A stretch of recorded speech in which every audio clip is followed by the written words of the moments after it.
Salut! Te invit să discutăm despre evoluția soft skills sau dinamica soft skills. De ce dinamică și nu evoluție? Pentru că nu întotdeauna avem de-a face cu ceea ce se numește evoluție. Soft skills sunt clar abilitățile care sunt, să spunem, ca o complementaritate a celor tehnice. Mă interesează să știu să vorbesc, să știu să mă prezint, să știu să gestionez timpul, să știu să comunic bine, să știu să negociez, să știu să planific, să administrez. Astea sunt, dacă doriți, soft skills. Să fiu un om de echipă, da? Este iar un skill extrem de important. Technical skills sunt skill-urile, să zicem, fără de care nu poți să-ți faci treaba. Da? Acum, ca soft skill-uri, toată lumea vrea să fii proactiv, să fii flexibil, să fii comunicativ, să fii, așa cum am mai discutat, un om de echipă, să fii amabil, să ai așa zisa reziliență în situația în care se întâmplă ceva, să nu fii scos din starea ta de echilibru și de profesionalism, ca să zicem, de orice mică șicană, da? Cum sunt unii care aruncă petarde sau chestii de genul ăsta, tu să rămâi cu fundul pe scaun, cum se mai zice. Da? Acum, e interesant că majoritatea angajaților tineri, sunt și excepții, e adevărat, dar majoritatea angajaților tineri la soft skill-uri stau bine. Ce am spus mai devreme. La proactivitate până la amabilitate, diplomație, tot ce vrei. Da? Și în timp, aceste soft skill-uri evoluează. Am făcut un grafic aici, pe care mi-l-a arătat cineva mai de mult, dar mi-a plăcut foarte mult ideea. Deci, la început, aici avem soft skills, abilități interpersonale, aici avem technical skills. Deci, la început, când intri într-o firmă, clar, ești pe zona de abilități tehnice specifice unui începător. Dar soft skill-urile sunt fantastice. Da? Pe măsură ce crești, pe măsură ce capeți experiență, zona ta de soft skill-uri înregistrează o dinamică negativă. Și poți să ajungi în zona asta. Evident că toată lumea ar vrea, pe măsură ce devii un meseriaș, da? Să-ți păstrezi soft skill-urile, da? Să te păstrezi comunicativ, să te păstrezi zâmbitor în meeting-uri, să te păstrezi, nu știu, la fel de proactiv. Da? Totuși lucrurile astea nu prea se întâmplă. Întrebarea este, 1. De ce ajung viitorii specialiști în poziția asta? Sau de ce există riscul să ajungă în poziția asta? Pe de altă parte, ce putem face ca să-i păstrăm aici? Păi, haideți să ne gândim un pic. Un om care are experiență nu înseamnă că are doar experiențe plăcute, pozitive, încurajante. Are și experiența eșecului. Despre eșec poate ar trebui să discutăm separat, mai ales că revenirea dintr-un eșec este ceva de care unii le ia foarte mult sau nu-și mai revin niciodată. Pe de altă parte, trebuie să știm să prevenim un eșec. Da? Totuși, un om experimentat a trecut pe mai multe eșecuri la viața lui. Unele din ele, aș zice, răsunătoare. A dat firma faliment. Sau, în cazul meu, în aerospace, ai lucrat la un model nou de avion. La flight test, avionul ăla s-a prăbușit. A fost un eșec. O nenorocire ce s-a întâmplat acolo. Acum, aceste eșecuri, cum probabil știți de până în accidentele de aviație, niciodată nu au o singură cauză. Da? Ele poate să fie din cauza celui experimentat sau din cauze multiple sau inclusiv în faptul că cel experimentat a spus, măi, aveți grijă că asta și oamenii n-au ținut cont de ce a spus el. Da? Asta știți foarte bine ce s-a întâmplat cu naveta Challenger, la care un om a spus, vedeți că este foarte riscant. Garniturile alea pe gheață crapă, nu țin. Lasă, noi avem un due date, l-am tot amânat, hai să-i dăm drumul. Nu s-a ținut cont de părerea specialistului, s-a ajuns unde s-a ajuns. La fel la Boeing. Da? Pentru că au ajuns economiștii să fie directori, s-a întâmplat ce s-a întâmplat. Nu s-a mai ținut cont de părerea inginerilor. Și atunci omul ăsta acumulează, hai să nu zicem neapărat o frustrare, dar el este foarte circumspect când cineva vine cu o propunere nouă sau când cineva are o opinie, el o trece prin foarte multe filtre de gândire. Da? Să și spune că, asta în cazul proiectanților, el în timp învață tehnologii, învață materiale, învață supplieri, învață, da? Și atunci el are o arie a lui de, hai să nu zic de confort, dar de control, da? Pe care o cunoaște foarte bine. În momentul în care e scos din area aia, devine un pic circumspect pentru că știe ce s-ar putea întâmpla. E ceva de genul, nu tot ce zboară se mănâncă, iar el știe foarte bine chestia asta. Da? De aceea, cu un om experimentat nu prea poți să faci inovație. Pentru că dacă tu îi spui lui de știu eu ce chestie nouă, îi zice, păi da, n-ai de unde să știi cum se deformează după ce o scoți din dispozitiv. N-ai de unde să știi toleranțele, cum reușești să le facă. Nu știi cum îl exploatează ăștia. Până le faci training la oameni, e prea nou, e prea așa, e prea în stânga sau prea în dreapta.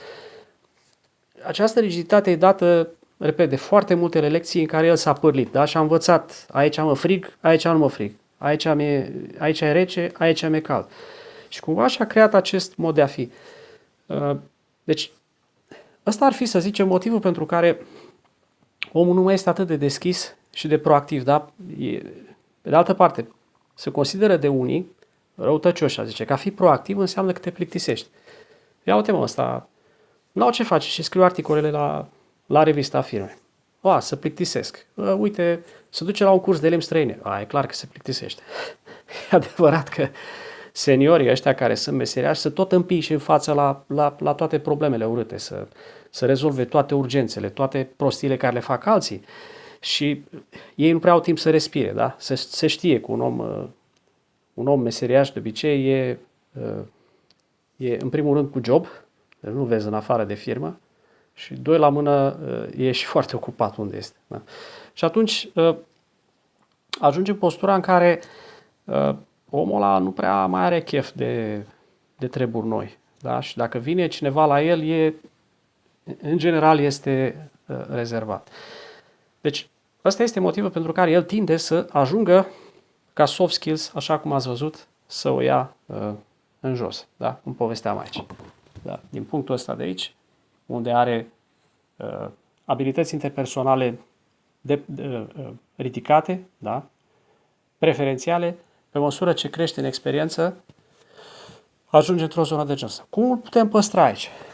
Da, este o întrebare foarte bună și este o foarte mare provocare pentru lideri. Dacă vreți, la fel cum ai un arbust. La început e un pai. După aia e un arbust tânăr, crește și ajunge să fie dita mai copac. Dacă a crescut strâmb rămâne. Deci el trebuie ajutat să se mențină.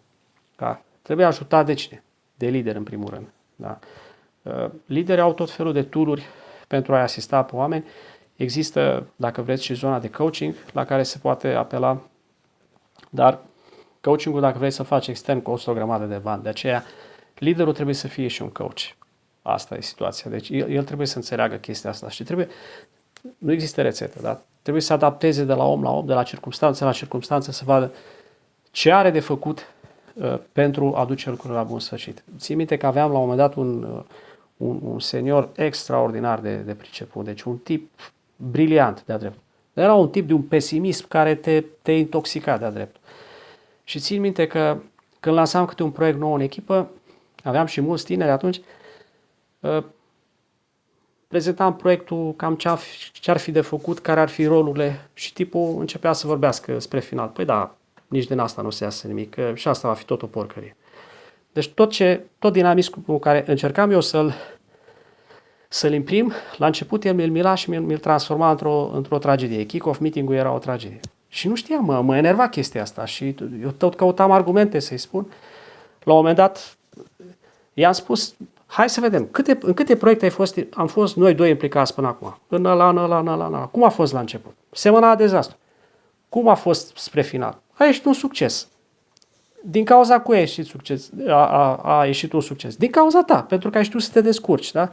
Așa că lasă-mă în pace cu pesimismul ăsta idiot, mai ales că minezi și pe toți oamenii tine. L-a rugat să tacă din gură, să se abțină. Să zicem că a funcționat parțial chestia asta, până pur și simplu din mine a ieșit altă chestie. Când aveam kick-off meeting, deci meetingul de început al unui proiect, spuneam eu ce am de spus, după aia ziceam, acum îi dăm cuvântul domnului X să ne spună de ce totul va fi un dezastru. La care ăsta se uita, nu știa ce să mai spună. Deci el care se pregătea cu torpilele să mineze mie proiectul, nu mai avea ce să mai zică. Da? No, vedeți, chestia asta poate funcționa. Nu zic 1 la 1, dar ca lider ești provocat să găsești soluții și se găsesc soluții în orice circunstanțe la un moment dat. Da? Deci, bine, ca lider ai și niște pârghii pe care să acționezi, finuți, mai puțin finuți, dar sunt lucruri la care un lider trebuie să le păstreze. Da? Evident, orice deviație trebuie tratată cu responsabilitate de la bun început. Adică, orice lucru bun care îl face trebuie încurajat, trebuie să fie fair. Da? Orice lucru care un pic o ia într-o parte trebuie corijat imediat. Da? Și chestia asta ajută. Nu aștepta să ajungă într-o situație dezastruoasă și după aia să nu mai ai ce să mai faci cu ea. Da? Pe de altă parte, se știe că de la un om experimentat să așteaptă să comunice bine, da? Să fie know-how share. Deci dacă cineva vrea să-l întrebe ceva, să-i spună. Nu să zică, eu sunt nervos sau nu mi-a ieșit cafeaua bine sau eu nu dau din cunoștințele mele că dacă mi-a careva locul. Deci chestii de genul ăsta trebuie corectate. Da? Deci răspunsul este cumva liderul, da? Să și zice că omul sfințește locul.